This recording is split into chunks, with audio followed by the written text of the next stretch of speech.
C'est évidemment une histoire qui, comme ça, à partir des informations qui sont les miennes, apparaît vraisemblable. Maintenant, je ne peux pas donner d'opinion définitive, ça serait irresponsable.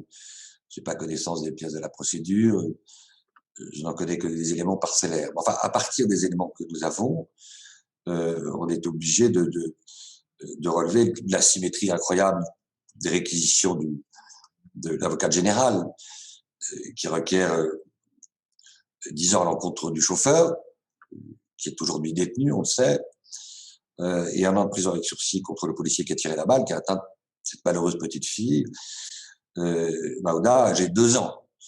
Alors, encore une fois, avec les réserves que je viens d'indiquer, est-ce que le chauffeur, par son comportement, a pu, comme beaucoup de juges doivent le relever, c'est leur devoir, participer, peut-être en fuyant, par exemple, c'est ce qu'on lui reproche, j'en sais rien, mais a pu être dans la chaîne causale. Un des éléments factuels qui a pu être à l'origine du tir fâcheux et terrible du policier. C'est possible. Et à supposer qu'il le soit, à supposer qu'il ait une forme de responsabilité pour avoir fui, pour ne pas avoir obtempéré, ça rend totalement inexplicable le fait qu'on cherche, semble-t-il, à lui faire porter le fardeau de la mort de cet enfant. Car c'est pas lui qui a tiré la balle. La balle, elle n'est pas sortie d'un pistolet qu'il tenait. Et la balle est sortie de l'arme du policier. Alors évidemment, il appartient au juge de se déterminer sur l'intention. Il y a des policiers qui peuvent tirer de façon totalement inadéquate, de façon totalement irrégulière par rapport à leurs règles de fonctionnement, sans vouloir la mort de quelqu'un. C'est évident. Bon. Il faut évidemment des circonstances absolument dramatiques pour qu'un policier puisse être poursuivi, éventuellement condamné pour meurtre, parce que ça suppose une intention de tuer.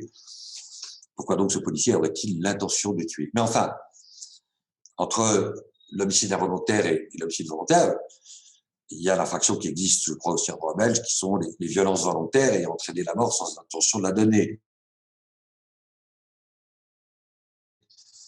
Un examen également du chef d'homicide involontaire dans l'affaire Chouvia, ce malheureux livreur dont nous défendons la famille.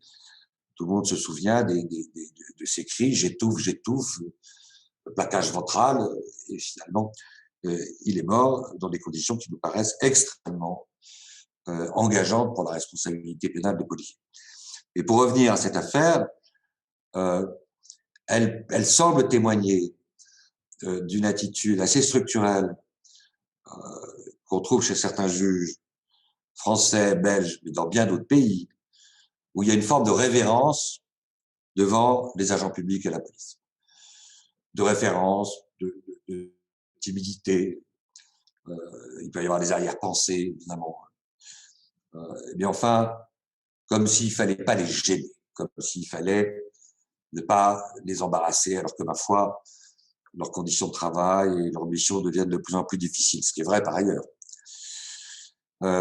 Mais cette vigilance que certains juges ont par rapport aux policiers, qui peut avoir une explication, qui n'est pas une justification, semble insuffisante aujourd'hui pour expliquer cette asymétrie quand même vertigineuse des réquisitions et la très grande dureté des réquisitions contre le chauffeur. Parce que même si par son comportement, il a pu participer d'une façon ou d'une autre, il ne l'a pas fait en imaginant que ça allait provoquer le tir.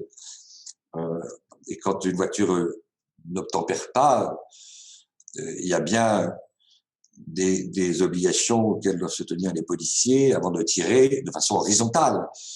Parce que pour que la balle atteigne la petite fille, il a tiré de façon horizontale. Il y a les tirs de sommation, il y a tiré dans les pneus, que sais-je. Et si tous les automobilistes qui n'obtempèrent pas se font tirer dessus, ça va faire un volume de bavure policière considérable. Les tirs c'est quand les policiers ont la certitude qu'ils ont affaire à des délinquants chevronnés, des gens sous mandat d'arrêt, des gens armés, etc., ou qui sont en situation de légitime défense. Euh, et encore, la recommandation, leur devoir n'est pas de tirer dans des circonstances qui pourraient aboutir à tirer dans la tête de qui que ce soit, mais à tirer pour immobiliser, ce qui évidemment n'a rien à voir. Donc dans cette histoire, il y a beaucoup de questionnements. J'espère que les avocats de la famille de cette petite vont pouvoir renverser les choses, mais dans un climat qui n'est pas très favorable aux victimes de violences policières, parce que par les temps qui courent, la surenchère sécuritaire qu'on connaît, tout ça galvanise un certain nombre d'esprits et peut conduire un certain nombre de juges parfois à considérer que leur mission, c'est surtout de gêner le moins possible les policiers, au risque de provoquer des dénis de justice. Et effectivement, on peut craindre dans ce dossier qu'il y a un véritable déni de justice.